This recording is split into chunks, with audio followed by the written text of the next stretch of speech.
What's going on, y'all? Right now, man, we want to quickly tap into the topic of, I made this quote a while back that goes something like, good and evil is nothing but a point of view based on your relative position within space and time. So what do I mean by that, right?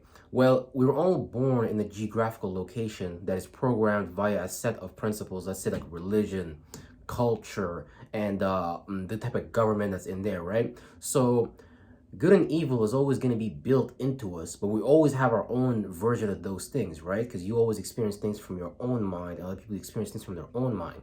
And what's bad for you may not necessarily be bad for someone else, and what's good for you may not necessarily be good for someone else, right? So we all come from different places, we all come from different parts of the world.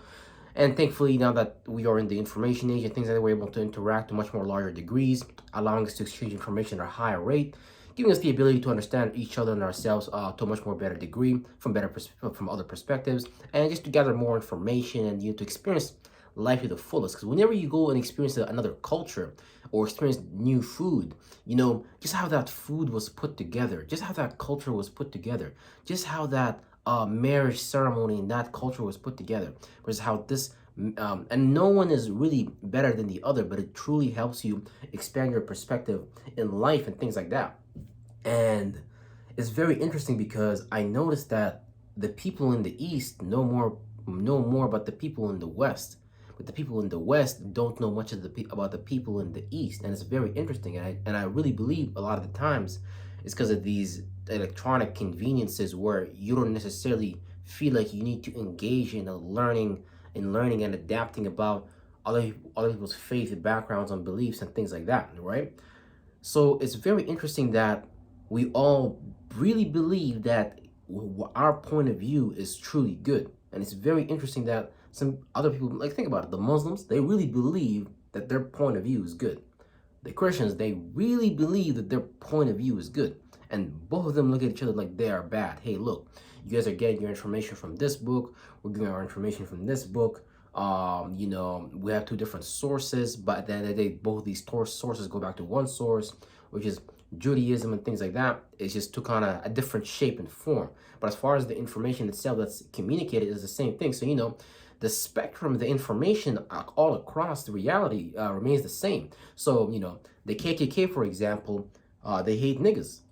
And I salute them for that. Not because I don't like niggas or I hate myself. Actually, contrary, I love myself a lot.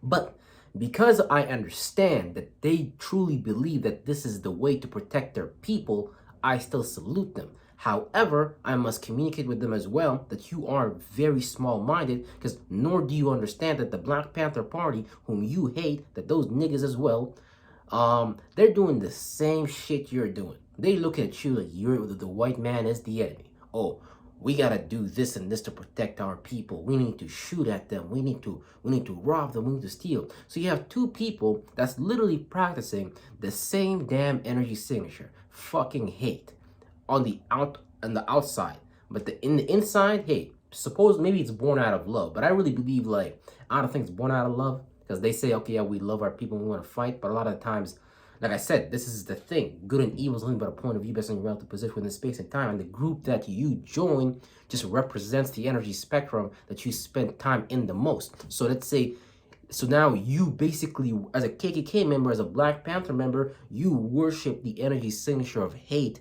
itself. That's the only reason you join that party. That's literally the reason why your spirit saw that conscious form of awareness in the third dimension. I was like, yo, let me hop in that body as far as a group of spirits operating together, right? Because when we look at our mind, first and second dimension, right? You have a group of thoughts and a group of feelings.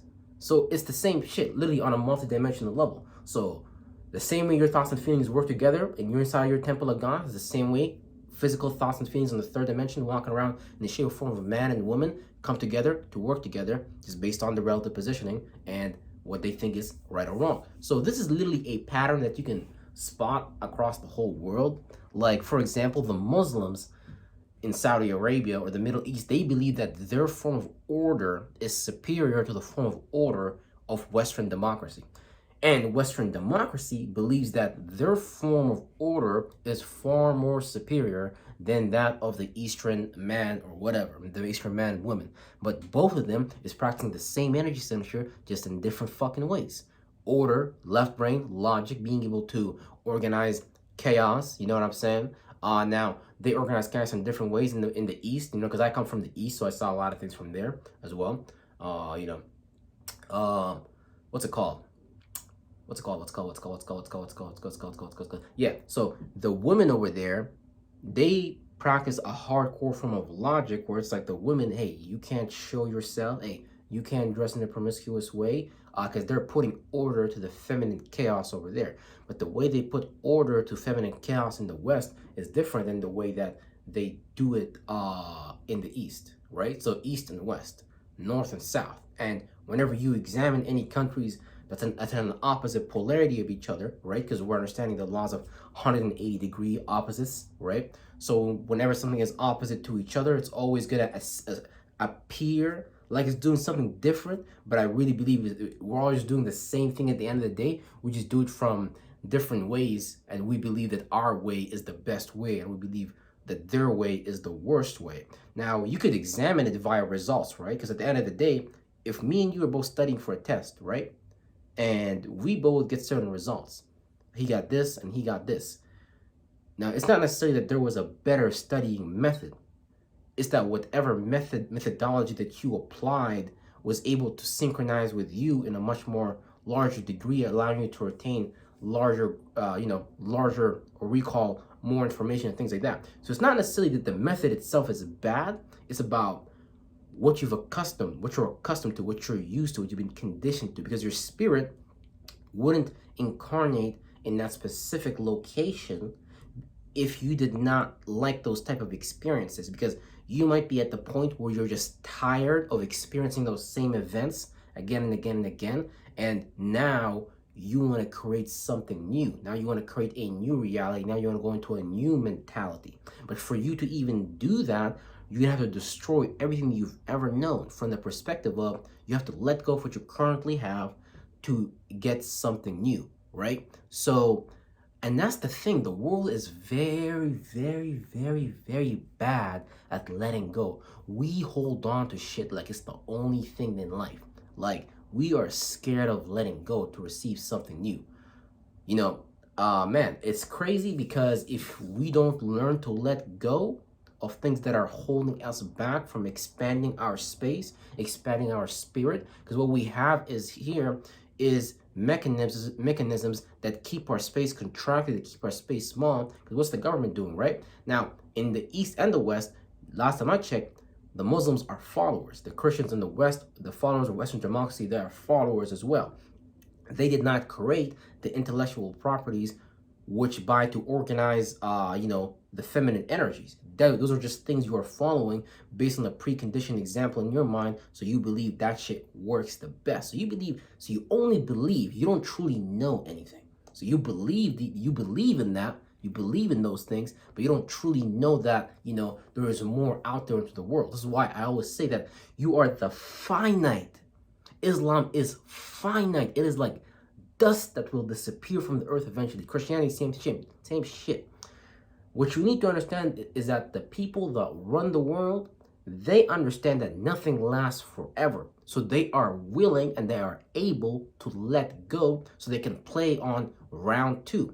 It's like if we're playing Tekken or Street Fighter or some shit, and I know this character versus that character is not going to be effective, I might need to switch my character in the next round to find a more effective character from the perspective of the characteristics and the attributes as far as how you present yourself. Why do you think they switch prime ministers in Canada? Why do you think they switch presidents in America every once in a while? Because they want to find the person with the most effective characteristics that can rile you up for some type of agenda that they got going on, right? So no one is ever truly good and bad. Don't look at people like they're good and evil. Look at people like this is somebody just operating from their relative position, and this is what they engage in. This is what their spirit likes and dislikes. Because of your spirit builds its likes and dislikes. And whenever you dislike something, it just means that you've done that for so long, now that your spirit is tired of it. This is when you get like ex-Muslims from the East. This is when you get people that become atheists or heretics and things, because they're tired of that religious order. They don't look at their feelings like that. They don't want to put order to those things like that. Because when you really look at those things, all those religions just came from the mind of a man.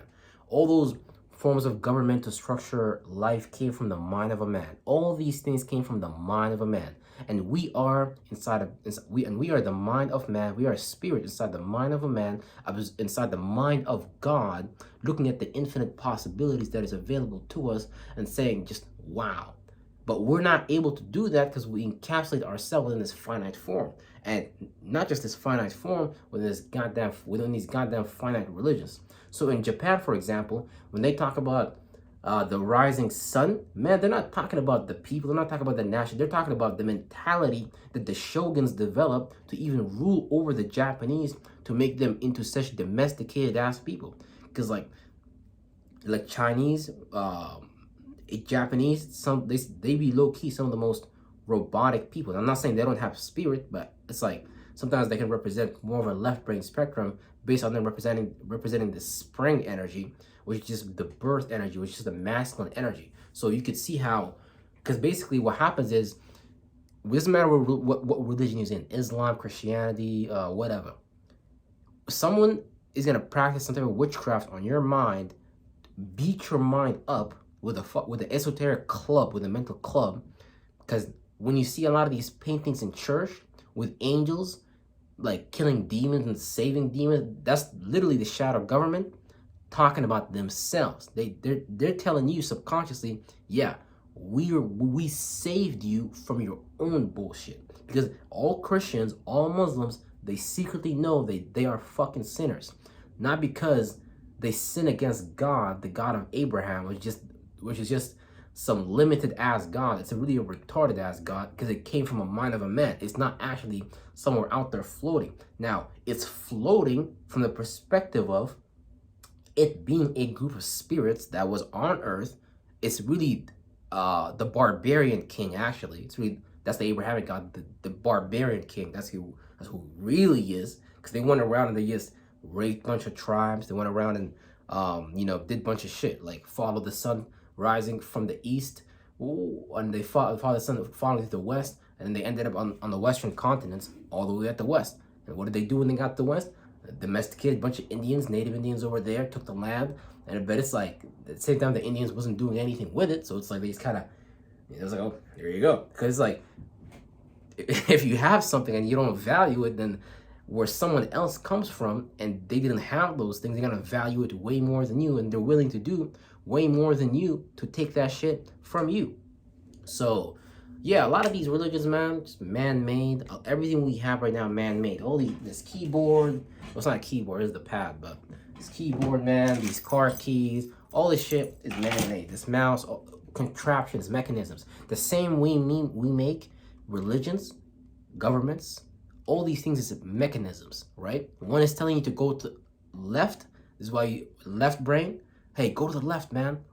Or go to the right. Oh, nah, man, be more liberal. You know what I'm saying? I don't know what's the equivalent of that in the United States of America, but I'm in Canada, so I know what that means here. Right brain, liberal, conservative, left brain, more calculative, more logical about spending and things like that. Right brain,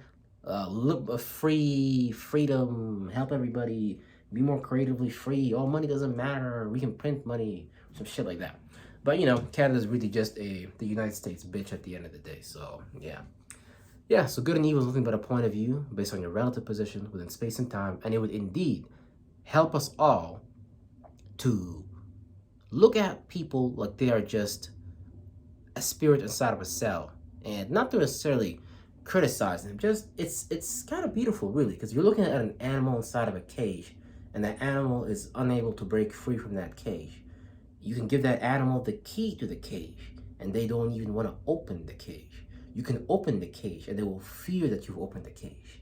So don't necessarily help the people that believe in good and evil. Just merely observe them and merely understand them, and be ready to supersede them, which I think that means like go beyond them, right? Go beyond their limited mind.